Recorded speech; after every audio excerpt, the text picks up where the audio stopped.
Clark on the mic, yes, I'm doing what I do, representing for the ladies, but he's speaking for the goons. Back and forth with the banter. You got questions, we got answers. Every week we bringing you the entertainment and the news. Welcome to our podcast for the ladies and the goons. Ladies, goons, ladies, goons, ladies, goons, ladies, goons.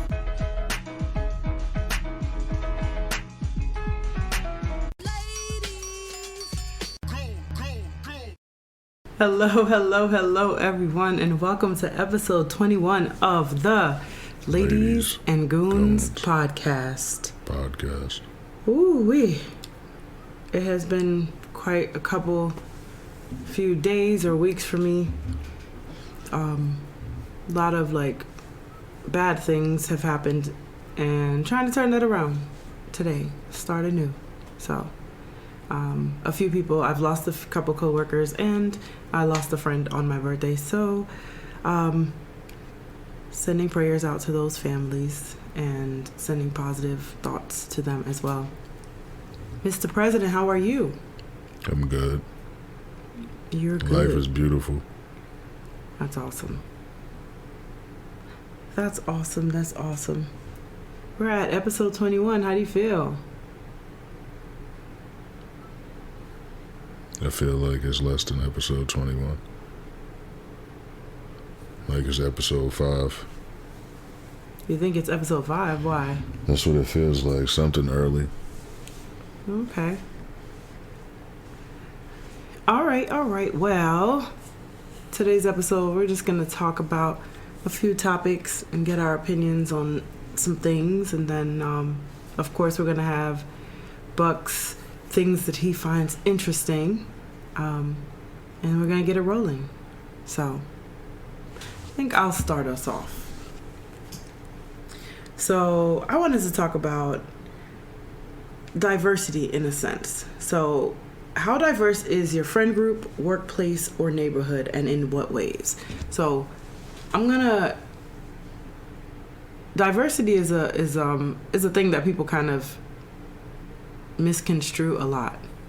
I see in my everyday life and working in diversity, equity, and inclusion in my other job, my day job.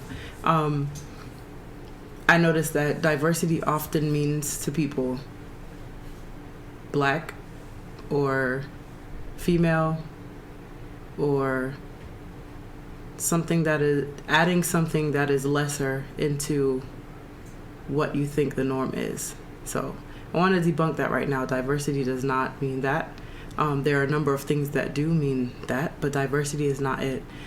So diversity is having a number of different things together. So you can't exclude, which I run into a lot. You don't exclude whatever is considered a majority is not excluded out of diversity. They have to be there as well to be diverse. But I would say my friend group and my workplace kind of mix together a lot because I live on a campus and I'm here with people. So the people that I see and interact with a lot, to me, it's pretty diverse. It's pretty diverse in many different ways, whether it is gender, sexuality, cultures, and age, ability. There's a lot around me at all times that I navigate and interact with. So, but you also call a lot of people friends that I wouldn't say are friends. I think we have different definitions of that word. Okay. So what's your definition of a friend? A friend would have to be somebody that I trust, or someone I know has some kind of interest in me personally, some kind of common things like. Okay, I can see that. I think I have different friends in different situations, and what that friendship brings is not the same for every friend that I have. So I might have friends, like people that I consider friends that are coworkers, and not all coworkers do I consider friends, but there are people that I consider friends that are coworkers, and then I have people who are friends from a long time ago, like way back. I have a lot of friends that I don't talk to that often because I'm the person that's really bad with communicating, but it's still there. But I don't have a friend definition where you have to like be. I try not to put too much pressure on what I expect from someone that I call a friend, only because, first of all, human beings can be disappointing, and I kind of want to give some type of fairness to something that I consider a friendship. Now, when I'm talking about like best friend or friends that you consider family or things like that, that's different. But do I consider like everyone that has the title of friend on like Facebook or something friend? No. A lot of those people I don't necessarily know at all. But, you know, as far as work, and so for me, I have a lot of friends. I have some acquaintances. But especially I've tried especially to not put too many expectations on a friend, because I know there's a lot of times, just thinking of myself, there's times that I really care for people, but I fall short in like sometimes being there because life happens, and or I'm just not great at communicating sometimes, or communicating my feelings or staying in touch. So I try not to put those same things on other people. So it's easier for me to, and also I realize that taking people in smaller doses, even if that's me being around people in smaller doses, works well as well, because there's less to nitpick and less for them to get wrong. But I still consider those people friends. I know you don't consider those people friends necessarily, so how many people would you say is in your friend group? I don't know. Because I don't know. I mean, I don't think I have an answer for that either. I have a large family, and some of my family members are actually my friends, and some family members I don't necessarily get along with, so I don't consider them friends. So I can like differentiate that as well. But I think I have a good amount of people that I can consider a friend, that if something were to go wrong, I could call, and they would either give me some type of suggestion or some type of help, and I would hope that I could do the same thing for them as well. But anyway, getting back to this would have been a great topic if you would have presented it at any time when we were doing the planning for the show. Yeah. Prior to just being on the show. But I expect from friends is like trust. That's like the main thing. Trustworthy. If I can't trust somebody, then I don't want to be friends with them. I'm not going to make any kind of concessions and like say that this person is my friend and then not put them in a position where I have to trust them to do something because I know I'm not going to be able to, and I don't want to be disappointed. I'm not that thirsty to have friends. I'm not going to make any kind of concessions in my beliefs or anything just for the sake of saying that I have a friend. Friend is I think friend is like, if you have a relationship, you have to be the person you have a relationship with, like, what's it called? Not just sexual, intimate relationship with someone. I think that would be a friend. I think friend needs to be taken, like, more seriously. There are people that are acquaintances and associates. I have a lot of those. But like friend, what is a friend? What's the definition of the word friend?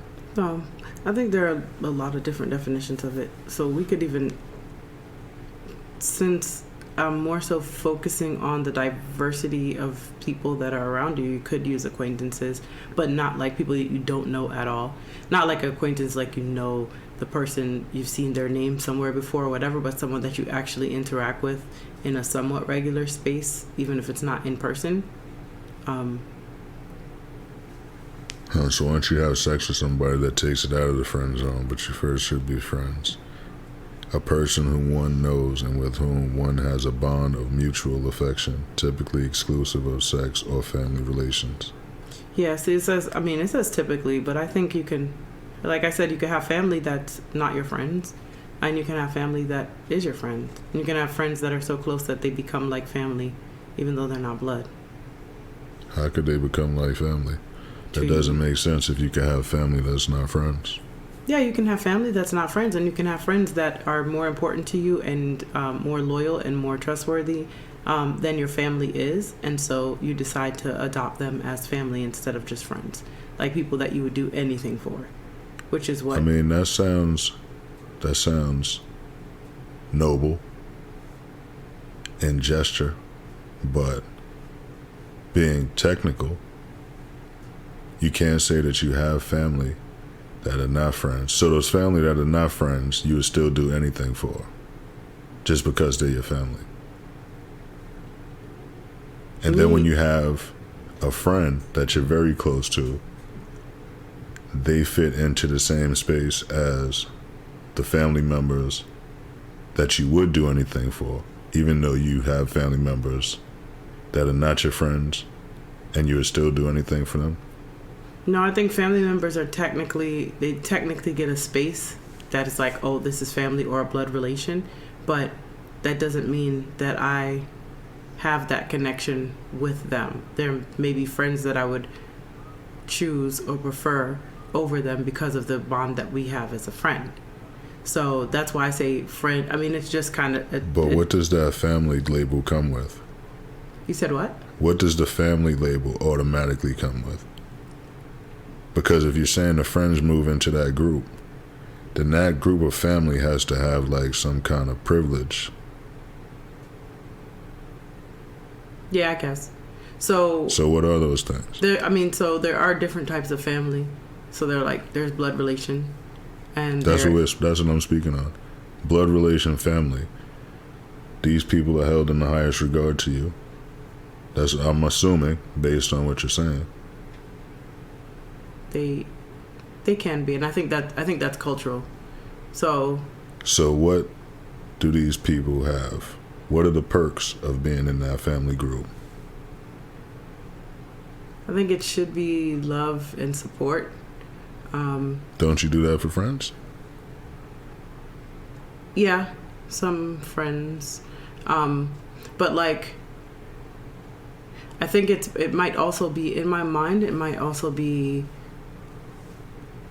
a pass. Like, they may not necessarily all the time deserve the love, support, and respect, or and maybe they get more of a pass than someone who is not a blood relative.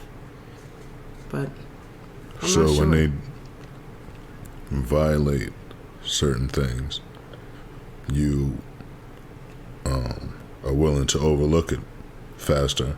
It may take like some time, but it's like they're tethered to you in a different way with lineage and with like blood, to where, because I know there are times, I know definitely growing up I've heard, this is your sister, or this is your aunt, or this is whatever, and family has to stick together, so it's a little bit ingrained. But as I've grown, I've realized that sometimes those people can be toxic. There may still be some type of connection there and wanting to, stay connected in some way, but I think is that connection from it being told to you, or is that like a willingness to? I think it's from being told, really, from being ingrained. Like I said, ingrained from a young age. Even if you're not getting, even if you don't get along with your siblings, you would band together against anyone else to support them or protect them or help them. So that's one of those things until like I said, as you get older, until it gets way too toxic to where you're like, no, this can't be. This is not good for me. And I'm not saying that that's necessarily healthy either, because there's some really toxic people out there that happen to be relatives for many people. So.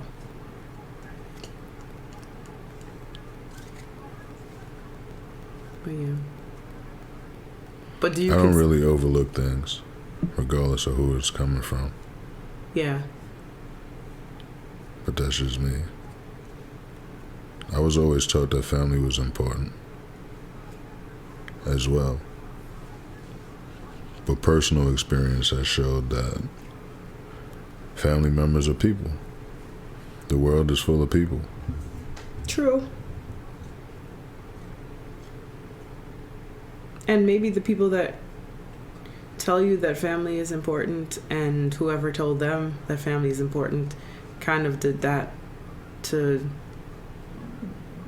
make sure that they always had someone watching their back, early on. We're like, all right, I'm going to tell people this, so I always have this place where I can go back to and say that, you have to help me. It's a possibility. Maybe this is like a new way of thinking that I'm coming into. Like, I believe that we're all family on the planet. The whole race is family. Human race, that is, the one race. So, they're going to be friends and they're going to be, I don't want to say enemies, but they're going to be people that don't have mutual affection. The affection is not mutual. Like, you could love somebody else and they don't really, or care for someone else and want to see the best for someone else, and they don't feel the same way about you. And that's just people in general, I believe. I agree. And I think if we see this thing, because if everybody saw it like that, when they realize, like, a lot of people start to, like, go what I would say is bad when they feel like the people who are supposed to be closer to them aren't there for them. Yeah.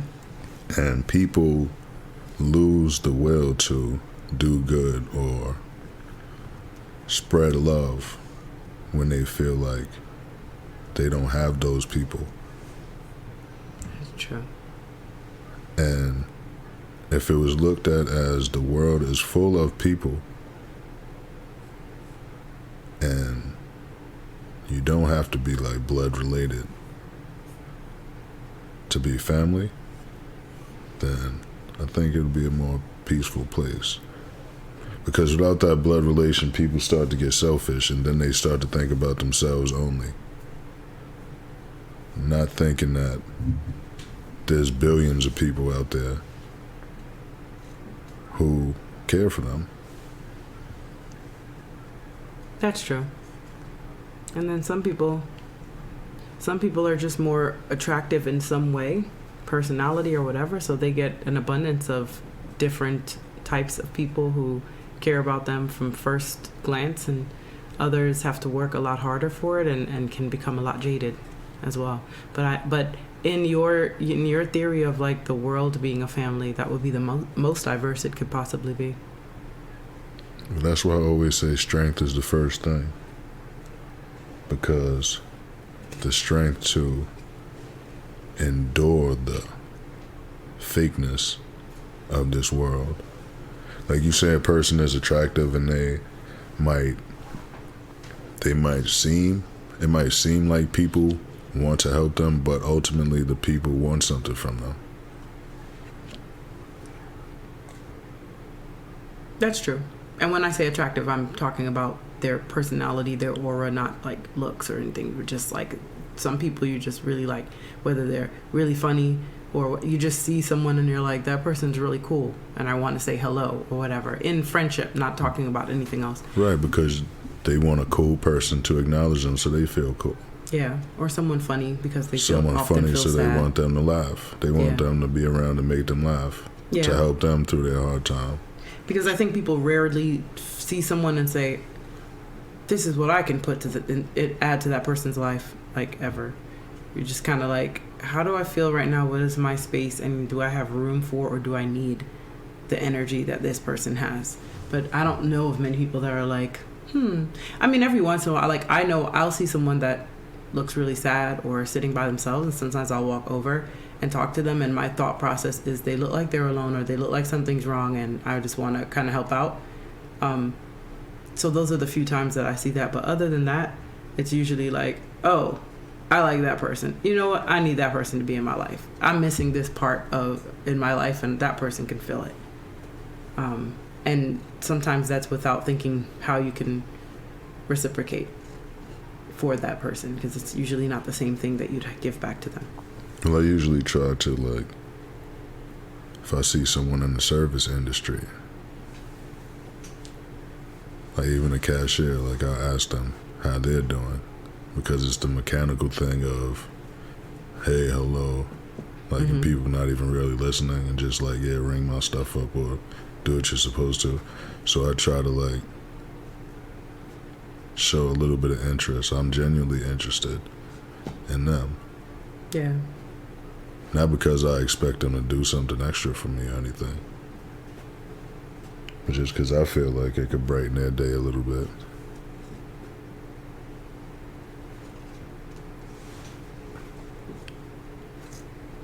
And most of the time they're like, wait, what? They don't realize, they're like, what's going on right now? Because they're on autopilot too. So when someone actually asks a question and waits for the answer, which we are. Then I'm like bad at that. That's what I have to improve on, because sometimes people are not as receptive. They're not even paying attention, like when you ask them. So yeah, because it's the monotony of doing the same things over and over. You're at work, people don't care, so you don't expect that the person is actually caring and wants to engage. Or maybe you just had something really horrible happen, or a horrible customer, and you're like, I don't want to engage or talk to anyone. Like, just leave me alone. So sometimes, but if you're like with you, it's genuine what you're putting out. So if you're putting out something that's genuine, even if it's not well received, that shouldn't make a difference to you, because you put out what you were putting out, not so that you could receive something nice in return. So still, I guess it's that ego that makes me feel that way, like offended.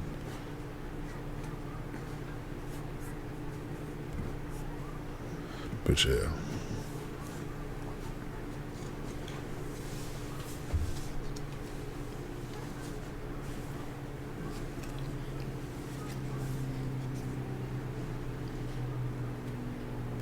Was that a topic that you just freestyled? Or where'd you get that from? No, these topics are from the same cards that we said we would return back to our audience the last time we used them. Oh, I didn't know we got into that, because I didn't know what your card said.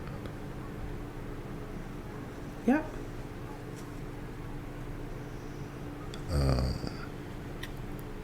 Have I ever experienced my body being objectified, sexualized, or commodified? If so, how did that make me feel? Yeah, so has that happened to you, and how did that make you feel? Well, I could say technically. As a male, yes. As an athlete, my body was commodified. Sexualized as a male.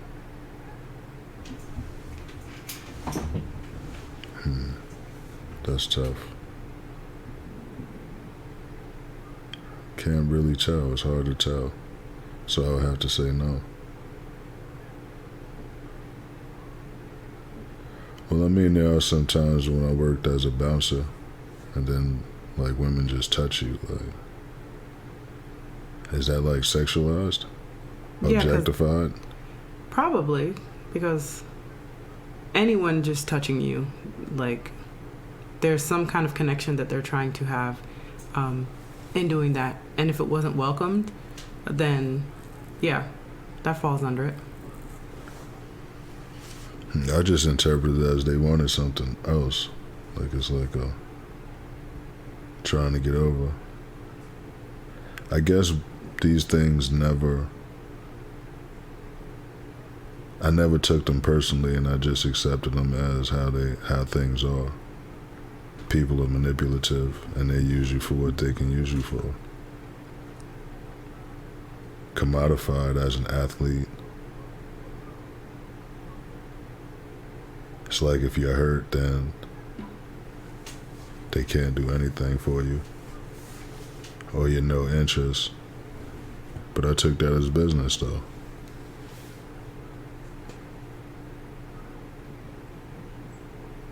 I think that for males and for females, the same things happen, but how we are raised and how society portrays it for us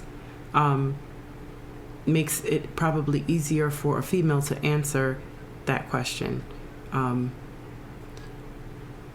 than for a male, because you're sitting and trying to think about it. And so the example that you brought to me, automatically I was like, yep, because if someone touches me or if someone's trying to talk to me and I'm in my little bubble and I didn't invite that, that kind of falls under that. Should it? I'm not sure, but as females, I know it does, especially if it's someone that you don't know, because we're taught to keep a distance, and people are not supposed to like invade your space, and it's also somewhat of a safety issue to have people that are possibly stronger than you around you and invading your space in a way that you don't want. But it happens to men a lot, and I see them kind of just brush it off because there's not really a space for them to say, oh, this wasn't right, I don't like that, or it's considered macho to have people like, or women or men, if that's what you're into, then falling all over you, it's considered the in thing, and it's praised. Because I think back to that photo that was floating around of A$AP Rocky with the crazy looking face, and everyone was kind of making fun of him, and he said that a female fan grabbed his private parts like really hard, and everyone's laughing, and it became a meme. And if that were a female that said the same thing, it wouldn't be the same. And he was actually really upset because he's like, I don't want this person touching me. And especially as a celebrity, of course you're objectified and you are sexualized and all of that, and people say that it comes with the, with the territory. But in a sense, I feel the same about what people perceive with men. So yeah, they're not all celebrities, but I think people feel that just comes with the territory, and they should be happy that someone is trying to sexualize them or objectify them as if they don't have feelings of their own.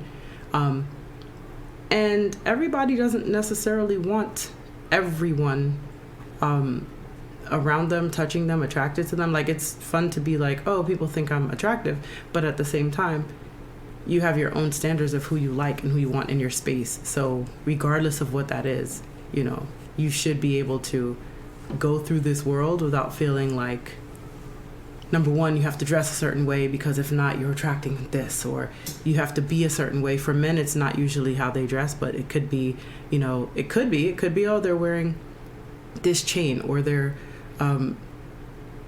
showing their money too much, it's too flashy. Like, there's a lot of restrictions that are put on both sexes, but they're a little bit different, and especially black men. They're wearing a hoodie, there's already a perception. Or, people, they're in the gym, so this person is strong, or this person is showing their muscles, so they want me to catcall them, because there's a lot of females that do that as well. Like, they see a man that looks good and is muscular, and they're like, oh, he wants the attention. That's the same things that we do with females, and people imposing their thoughts and what they feel they want to do, and it's just like, I'm free to do and say whatever I want and impose on someone else. So this is one of those topics that's like, it's super easy. Like, you could trip and fall and find some female that's being objectified in the industry, in everything, in everyday life, and you can see it, and it's easy to point out because we're trained to see this. But I think it happens a lot on both sides. It happens a lot. And when I say in the industry, we see like commercials or whatever geared towards women and young women looking a lot sexier than they should or older than they should. But especially behind the scenes, a lot of that happens with the young boys too. It's just not portrayed, but they're put in crazy situations and ultimatums and people doing things that they should not be doing with them as well. So I just want to put that out there.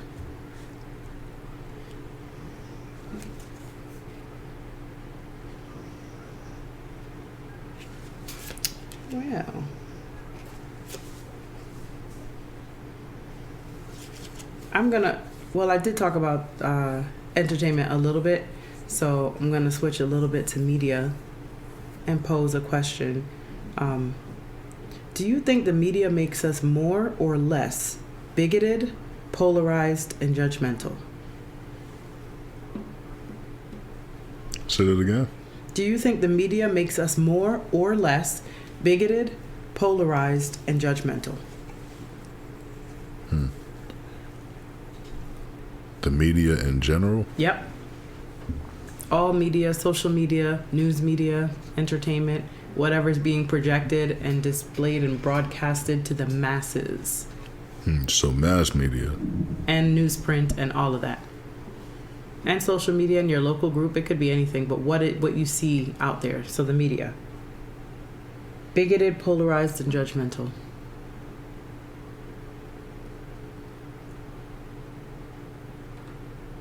What does polarized mean?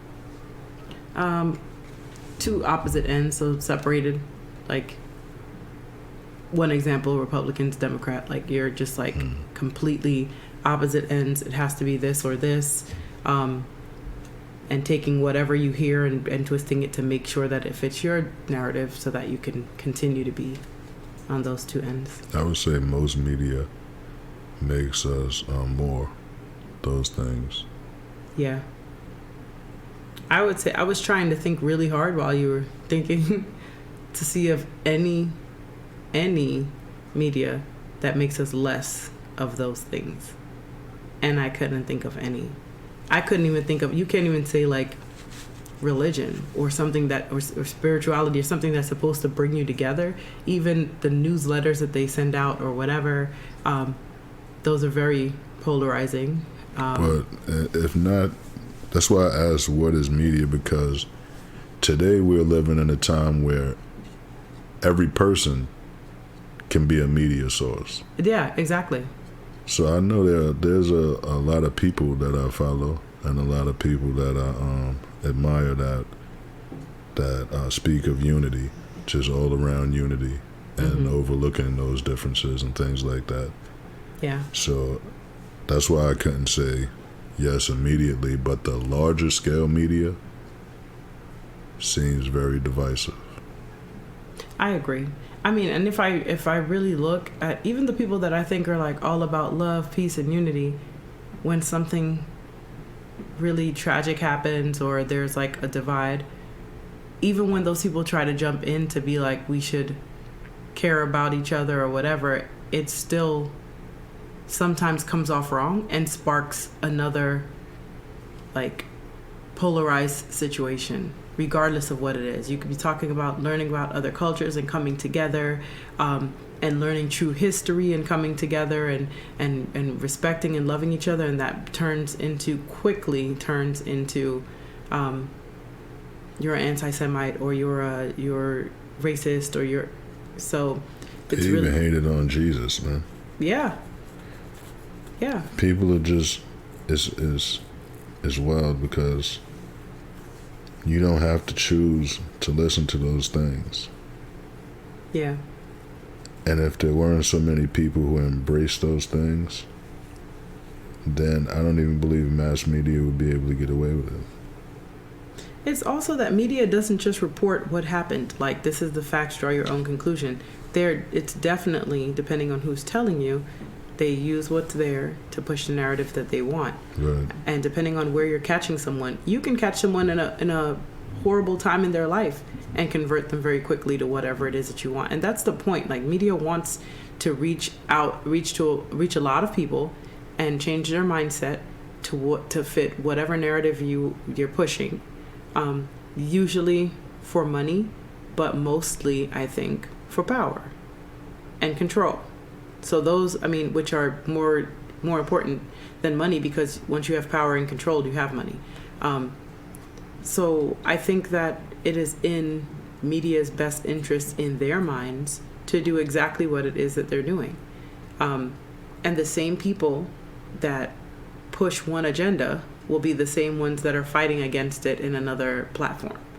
Right. So someone can be pushing over-sexualizing children and making money off of that, and then the next thing pushing to fight some other kind of thing, and you're like, well, you're not really fighting that. You just want it to look like that because you own this over here, you know? So media is very scary because it's not monitored. It just is what it is. And people take these things and they run with it and they wholeheartedly believe and support it. And depending on how likable, believable, powerful, there's different reasons why people are attracted to different speakers. But I don't believe there's any media form that isn't monitored. You said that isn't? Correct. Even down to the little media of people on their Instagrams or their social media pages, and they become like small media platforms themselves.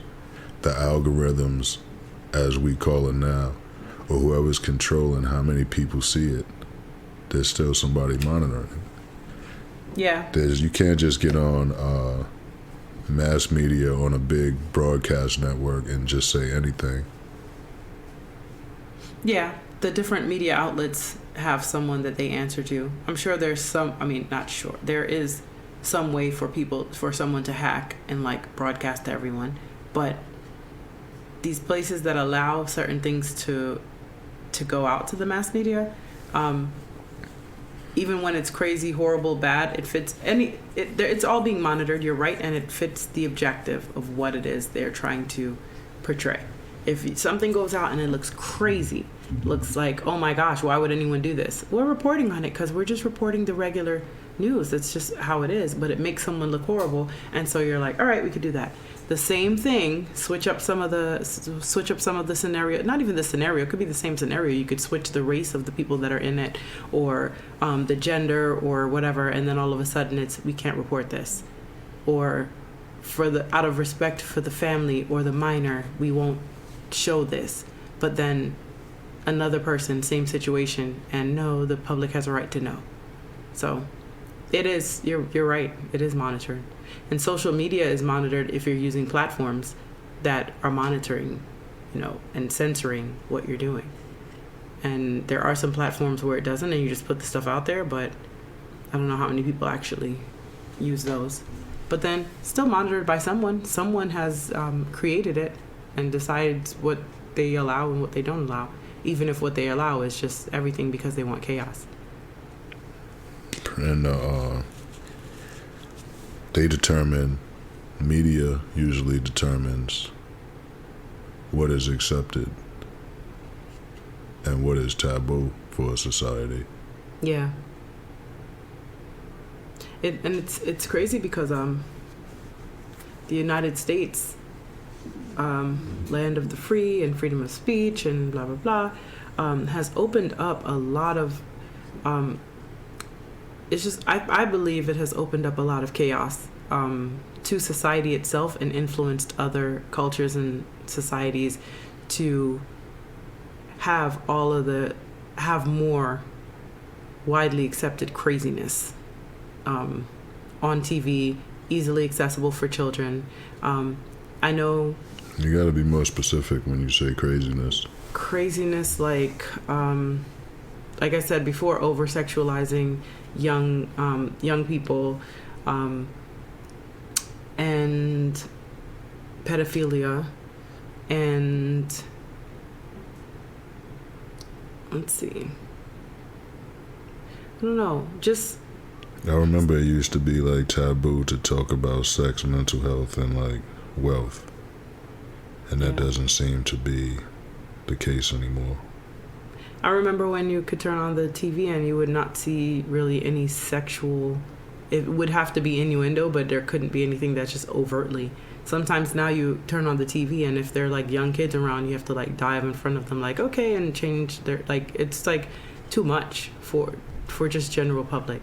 And I know in Jamaica they're changing a lot of the laws, which I don't necessarily see. I don't necessarily want someone to tell me what I can and can't watch, which is what this all comes down to. But I would rather that the people that we say cannot make decisions for themselves without an adult, not have access to all of this, that their brains are not ready to like make choices and figure out what's going on so early in life. And I think that's where I have that issue. Like, I would be fine with if there was, you can do and say and watch whatever it is that you feel as an adult, but as kids, if we would kind of shelter them a little bit more. And I don't even know how that, I don't know how that happens. Because then you still have parents that'll be like, okay, even if that were the case, they would kind of just let their kids do what they let them do. Or parents, or kids that don't have parents. Or kids that don't have parents. But speaking on adults, strictly. Yeah. In your circle, what is something taboo you wish you could speak about openly? Something taboo I wish I could speak about openly.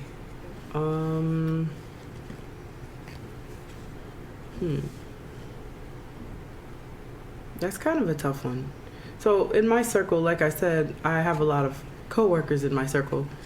Your circle is not really a circle. And yes. The people I interact with most is the only, outside of my coworker circle, there's not really anything I can't talk about to friends that I have. Unless they were like my parents or something, or my mom, I should say. And I work at a school with minors, so there's a lot of things that, not that I necessarily want to just walk around talking about. That's why I was asking you about friends, like your friends or what?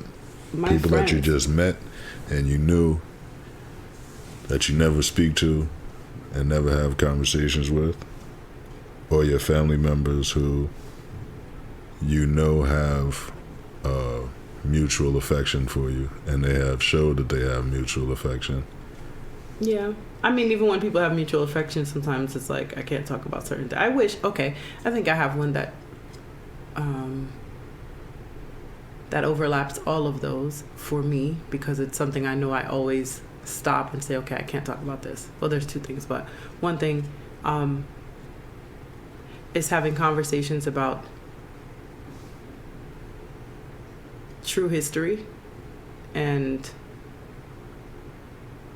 the origin of humans, and not the fake narrative that we are fed in schools and other places that make Black people seem like they're inferior. And that's taboo in your circle? That's taboo in a lot of circles. Remember Martin Luther King was stabbed by a Black female. Like there's something about that is almost on par with talking about questioning somebody's religion. Like when you question that and people are willing to die for that thing. This seems to be something that, because it makes people feel lesser than or inadequate or, of course, lied to, it becomes you against like the world. And people get too emotional. People get way too emotional. And most of the time it's like the people that really care to ask these questions are really asking questions. They're not trying to push a narrative. You're trying to ask questions.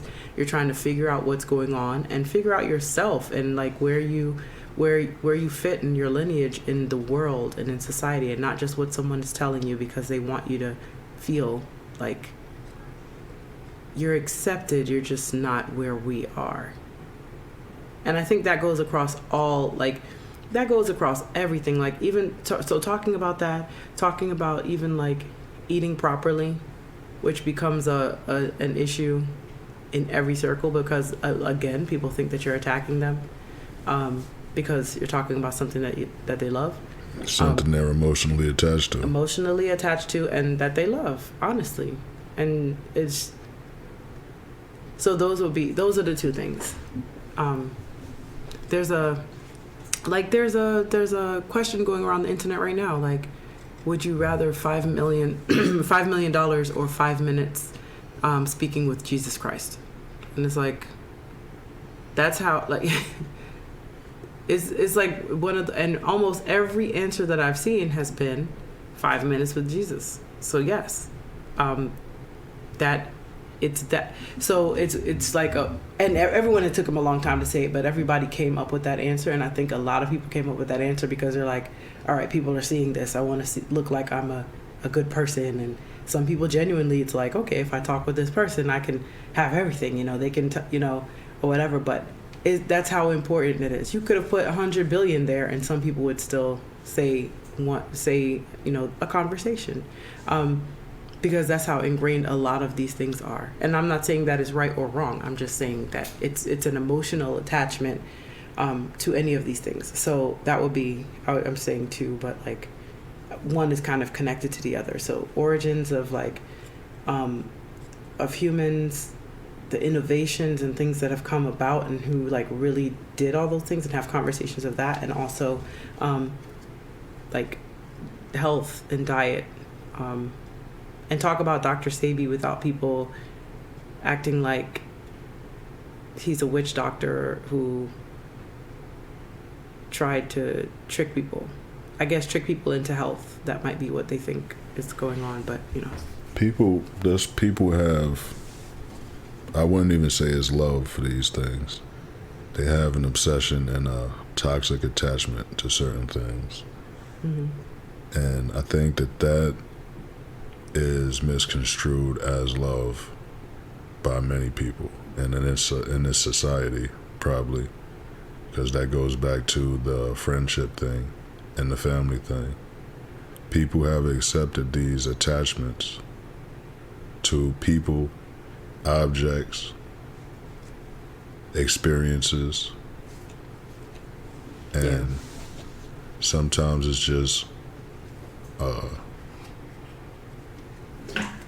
promoted.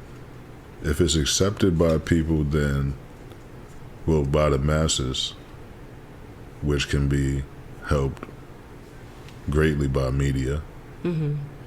then it becomes a narrative that it is a thing that should be accepted, and people are comfortable with it, and they'll fight for it. But then if it's showed, sometimes people have attachments to things that are listed or known to be taboo.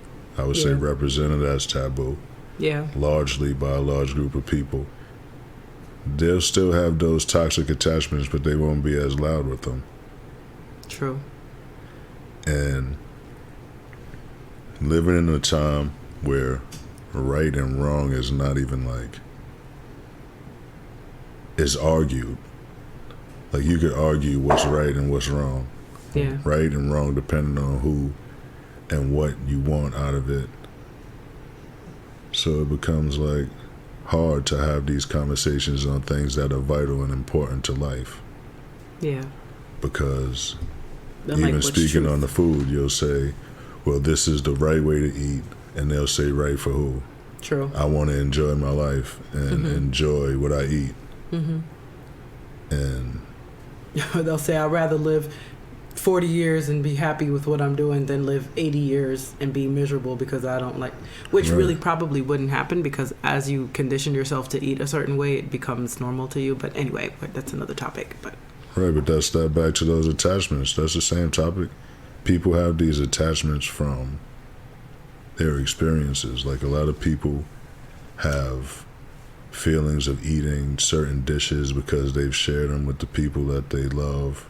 Yeah. Or the people, or their family, and it brings back those memories. Yeah. Even subconsciously. Mm-hmm. People have experience of, well, when they were kids, like, you go to the dentist gives you candy. Yeah. When you're leaving, the dentist is training you. Mm-hmm. That's like all training and like hypnosis.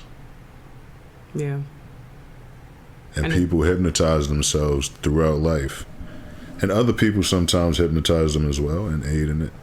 Yeah. But it's all like hypnosis and subconscious manipulation. I think a lot of things are masked in culture. Although it is still your culture, it becomes a, how can you not do this? This is your culture. This is where you're from. This is what we've always done. Especially when it comes to food, because there, as you grow and you're like, okay, maybe this is not, I won't say anything about culture, not really culture, this would be maybe an American thing, I don't know, but like this deep fried Twinkie or this deep fried Oreo, because we always had it when we were younger, and as you get older you might be like, every time I eat this thing I want to throw up, or like whatever. So your palate is moving away. And with certain cultures it's like, how could you not prefer this? I'm Jamaican, so and I love my Jamaican food, but so it's one of those things where you're like, you gravitate towards that. Or maybe you're from the South and that Southern soul food cuisine is just, this is what I need every day, all day. But it's not conducive to you living a long, healthy life. But it tastes amazing. But it was created out of the scraps of what someone who was eating well didn't want and discarded. So you're already getting something that's not like the best of the best, and then you're throwing seasonings and oils and butters and everything to make it taste better until it became, this is the taste I want regardless, right? And so it's like very different. And that's not to say that they're not like white Southern people who eat the same way, but because it's become something that's just known as a staple. The media thing, that's attached to media as well, right? Yeah, absolutely. Just like lobster used to be like nothing. Poor people's food, and now it costs so much. You can only get it. It's supposedly a luxury now. I would think anything that you could get a dime a dozen would be, something that anyone can have. But then all of a sudden you put these restraints on it, and restrict people. So I would say, not to cut your wisdom, Lord, but I was still thinking about the friend thing. I would have to classify a friend as someone that you can discuss those things with. Yeah. Without completely breaking the friendship. Right. Because I know there's people that I mean, I may not be as close with now, but I know growing up that there were some people that were strict Christians and won't even entertain any other religion, even the parts that are very similar and that you could kind of open up and say, oh, this makes sense, where kind of we can work together in a certain way. Just won't. And if you say anything about it, that's it, and you're evil or whatever. And I say that because I've had a personal experience of that. But well, it's wild because the Bible says, maybe it was Jesus directly who said that. I'm paraphrasing, that accepting true knowledge will cause a rift between the closest found familial relations, father and son, mother and daughter, brother and brother, shit like that. So it's never like clear cut. Yeah. And I believe a real friend would be someone you can discuss these things, and there should always be a way you can reach a conclusion through conversation, because there has to be only one truth. I believe there's one truth. There are many perspectives on that truth, and sometimes people interpret their perspective as the truth. If I have limited information, I come to the best conclusion I could come to, and that would be my truth. Yeah. But presenting new information, I would change my perspective.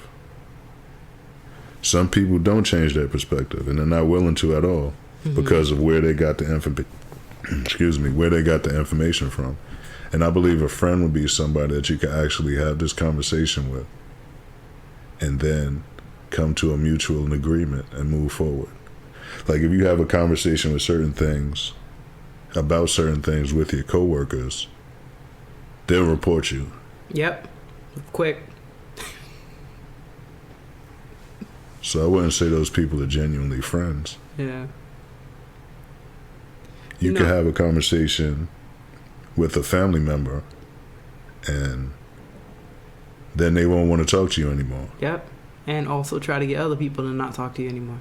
Right, but I wouldn't call them friends either. You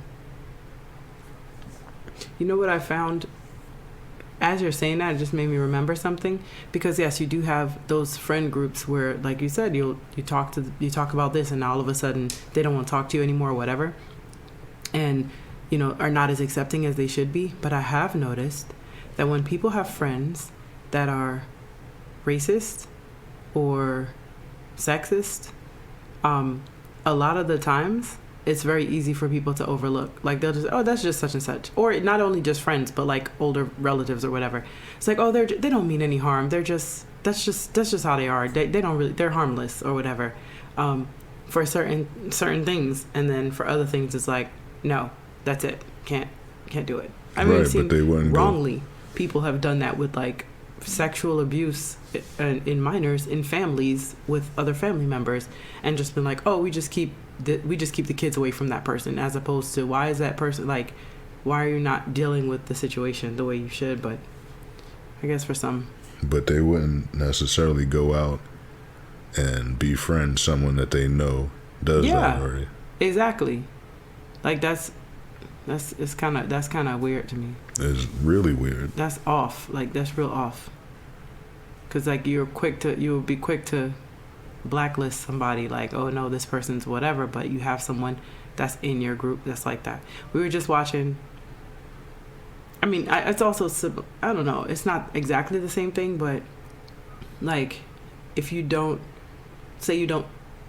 do drugs and like you're super against people that do drugs and it's a whole big thing, but then you might have a friend group that does a lot of drugs and it's like, oh, that's just them, I keep it away, but they can still be your friend. You can still interact and everything, and you can see what they do outside of that you like and you care about, but like you're ready to like write someone else off because of what they do. So but I thought that's what isn't that what Martin Luther King wanted? He wanted us to write people off for what they do and not how they look. For the content of their character. Right. Your content of your character might not actually be what you do. There may be the content of your character is exactly what you do. Some things can happen. I get that for the most part, but there are some things that like stuff happens and you end up in situations involuntarily, and you can kind of rehab that and be like, this is not what it was supposed to be. If you bounce, because for every situation you can name like that, mm-hmm. there's someone who is in that same situation mm-hmm. and turned out the opposite way. Yeah. That's the content of their character. You can be exposed to something mm-hmm. and your character will either make you accept it or fight against it. Well, maybe it'll make you accept it and then later fight against it when you're stronger. Or maybe your life ended before you got to the hump where you would have been fighting against it. There's a lot of scenarios, and I agree with what you're saying, and I agree with it. I just don't think the content of your character, I don't think that sometimes the things that you do can be all encompassing of the content of your character itself. Sometimes you sacrifice. All of it is, though. Huh? All of it is. Sometimes we have hope for people, certain people, because of our attachment to those people, and we want them to be able to change, and we want to say that if they had an opportunity they would change, even though they're not showing you that that's what they would do. Yeah, you want that when you care about someone, yeah. But we all also know, I think we all know someone who has been given a raw deal, like have done things that are not great, but we know like maybe the people that they're around might love to do that and that's what they want to do, but this person does not, and every chance they get, they're trying to get out of it, trying to move on. And society and life is not always fair for everybody, and sometimes you just end up doing things that you don't necessarily want to do, whether that's female, male, whatever. There's just things happen and then you move on. Or maybe like some people have a kid and then their mind is like, okay, like they fix whatever. Or some people have, there's a bunch of different things. It might just be me being optimistic, but I don't think that is as cut and dry as it seems. A person's character is shown in hardships.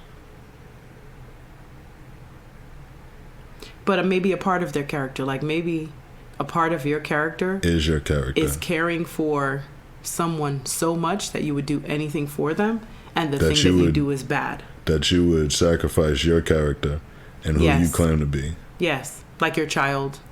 Well, that makes that part homeless. Of your character. Part of your character is that you are a sacrificing person, yes. Sacrificing is how you choose to look at it to make yourself feel better? I'm using the word that you said. You said sacrifice, part of your character. So I said sacrifice would be part of the character. Part of your character and who you claim to be. Because your character is what you do, not what you say you would do. So if you're willing to do something against who you claim to be, then you're not really that person that you think you are. And who you are is the person that does those things.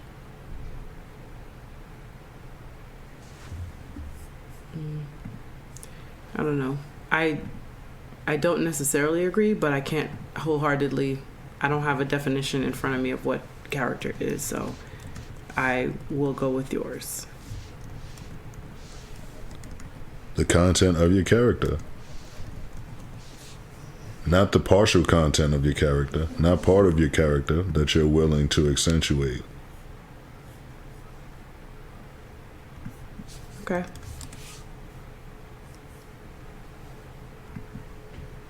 All right, we've been talking for over an hour. So I think it's time for things that Buck finds interesting. I find it interesting that people... I was going to try to flip what we were just talking about to drag it on.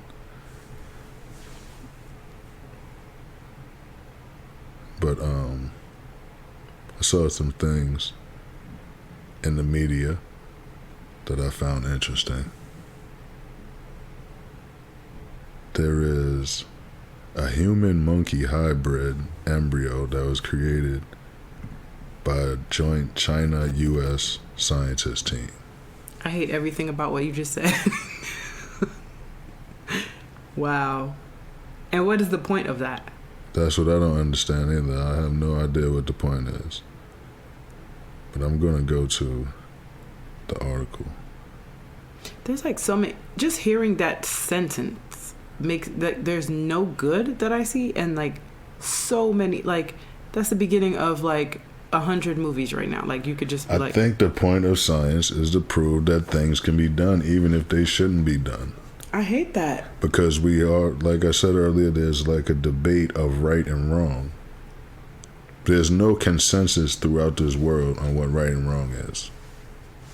And scientists are not even engaged in that. Matter of fact, they're the main proponent of the debate and right and wrong. Because they just want to know what is possible. Yeah. And if you can't prove to them, actually it doesn't even matter if you could prove to them, because the whole point of science is proving and disproving actual things and theories.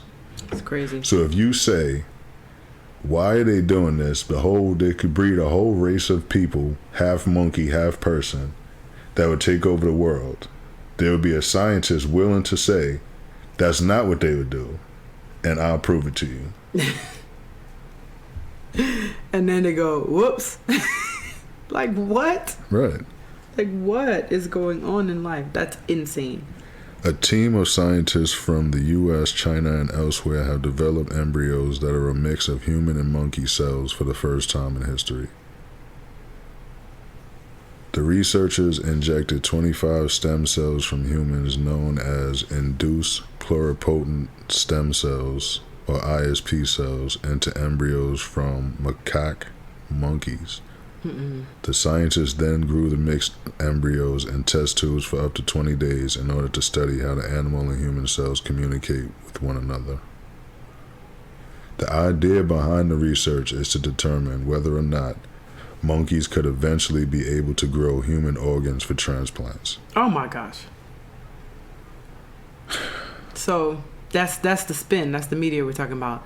That's the spin. Let us do this because we could get these organs. Right. That even with humans donating their organs, there's very limited, like the special blood types and this and that, whatever. And then you got to walk around talking about you got a monkey's of something inside. And I don't. They just want to be able to say that they don't. They had to come up with a good reason why. They had to make sense. Exactly. They want to put that so someone who's suffering or people who have, oh my gosh, yes, this would be a great idea, and then we're not using humans and blah blah blah. Okay, I don't like that. I don't like it at all.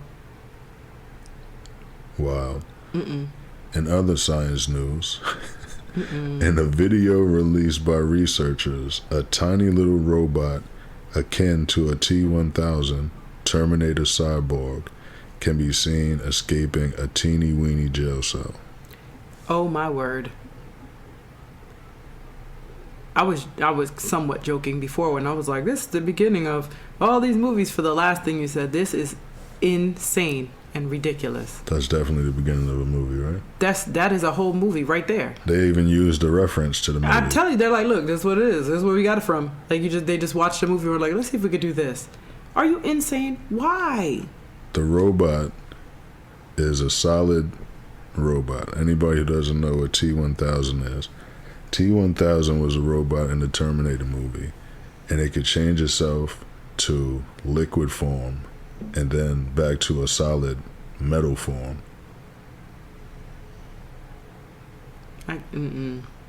It's like those the Mars sand thing, whatever, that you make in school, where it's like sand, and then when you hit it, it's like, when you squeeze it, it's really hard, and then you let go, it's like liquid, and it just starts to move, and then you do it again, it's like solid, and you can't, and then it starts to move again and ooze, and everyone's like, oh, this is so great, this is fun, until this thing is turning into a liquid and coming into your home and doing some craziness to you, and then like, I cannot. Well, the tiny robot was put in a cell, and the video shows it turn into liquid form to go between the bars, and then solidifying itself back to the original form once on the other side. So what they're gonna do now? Change cells to make them boxes instead, so that stuff can't slide through? Well, this is because you could turn the liquid and go into jail and break someone out. Well, this is a robot. So the wild part to start it off with is that it's thinking that it should do this thing. Yeah. So it has a purpose. Yeah. And then it figures out how to do it. Yeah. And then the way it does it is just something that's spectacular itself by turning the liquid and then reforming yourself. That's insane. Now combine that with the other robots that they made. Yep. That can reproduce themselves. And there's all kind of problems going on. You could have two robots in one. This one could turn to liquid and go on the outside of the other one, go into somewhere, and it goes into a room, whatever, where it's allowed to be, slide back out, do some other. This is insane. And develop itself and connect to AI. And connect, yeah. With all the stuff that we're automatically giving everyone for free anyway, all our intellectual property, everything, we're telling all the information, how we talk. That's why ChatGPT can reproduce text so quickly and make it sound like you and act like you, and all different kind of age levels and this and that, and yeah. And then they can reproduce themselves. Collecting all that info, reproduce themselves, and be a better you than you. Get rid of you altogether. You're not needed. But that's like conspiracy theory. I was here complaining about having to check out my own stuff in a store that I don't work, but now, that's insane. I thought those things were interesting. Those are very interesting. All right. Well, in entertainment news, you have something, right? Entertainment? Sports news, I should say. Oh, yeah, LeBron. I was going to skip that, but everybody should know that LeBron is going to break Kareem's record. I agree. As he should. Yeah. I agree wholeheartedly that that's going to happen. That's coming real soon. Coming real soon, with all the extra hate that comes with it as well, but coming real soon. And I think with the way basketball is going, that his record will last longer than Kareem's record did. Kareem's record, I believe, lasted for like 30-something years. Wow, that'd be crazy, right? Yeah. Because who's the next closest to him? I'm not sure. Maybe Kevin Durant? So we shall see. Because, people be getting hurt. They load management, all that. I don't know. That's what I was going to say. With the load management and the injury management going on, like this is the way that players are being groomed, and they're accepting this way of play. So yeah, people probably won't even play as many games as LeBron played during the season. And LeBron was getting flack for not playing as many games as Jordan and Kareem during seasons. Yeah. But so that would probably just decrease. We were talking about people as commodities before, but the thing is, if you're trying to kind of think about your investment, and you want to make sure that you're doing what you need to do, you're not thinking about that person. So unless you are a LeBron that can say, no, you better play me, like you're gonna have to play what you're playing. That's it. So you don't have that You don't have that luxury of even saying, I want to beat this record and I'm going to do what it takes to do it, because you still have to answer to someone else. Somebody brought to my attention also that AAU basketball is like all year now. Is it? Yeah, like it didn't used to be all year, all the time. Like it used to be like a basketball season. But now they're like playing all year long. So they're getting run down a lot earlier. Yeah. That takes a toll. All of that takes a toll. It's the reason why there's no like old gymnasts. All the other sports where you are all year round doing it. Your body can only take so much, you know? Unless you have some type of thing. In other sports news, the conference championships are today. Oh, yeah. The Eagles against the 49ers. What time is that? I know I'm going to miss it. 3. The first game is at 3. I'm not sure which one comes on because the Chiefs play the Bengals as well. I'm not sure which game comes on first. I might be able to see. I won't be able to see the whole thing because at 4 o'clock I have to go. But whatever. That's nobody else's business. Just, yeah. So I'm picking the Bengals to beat the Chiefs. Yeah. Oh yeah. Mahomes is hurt still, right? Yeah, a little bit. He's supposed to play, but he's, But it don't matter because the Bengals beat the Chiefs a lot with Pat Mahomes there. Yeah. Like it's like they just can't beat them. Okay. And then the other game, who you picking? I got the Eagles over the 49ers. Yeah. I think they're pretty evenly matched as far as offense and defense, but then I have to give the edge to the quarterback, Jalen Hurts, over Brock Purdy. Okay. That makes sense. Is his name Brock? I think it is Brock Purdy. His last name is Purdy. Well, that makes sense. All right. Our health tip of the week. Health tip of the week, don't smoke crack. Don't smoke crack, because crack is whack. Or fentanyl. Let's not do that either. All right. We've been talking for over an hour. So I hope you enjoyed. I hope you learned some things or gained some insights. And I will go ahead with my closing remarks. Learn to love who you are while striving to be a better version of you each day. Don't base your actions solely on your emotions. Try to find principles to live by and base your actions on those. Aim to be a good person and then stick to your word as closely as you can. You cannot please everyone, so just try to be good and everything else will work itself out. She swears she Jerry Springer with these closing remarks. Man, whatever. I wanted to end on a somewhat high note, although that Tyre Nichols body cam footage, no words, so we're not going to really talk about that, but I will. We could talk about that next week. We'll talk about that next week. That's going to take that. That's a thing. All right. Strength, love, and blessings. Always, in all ways.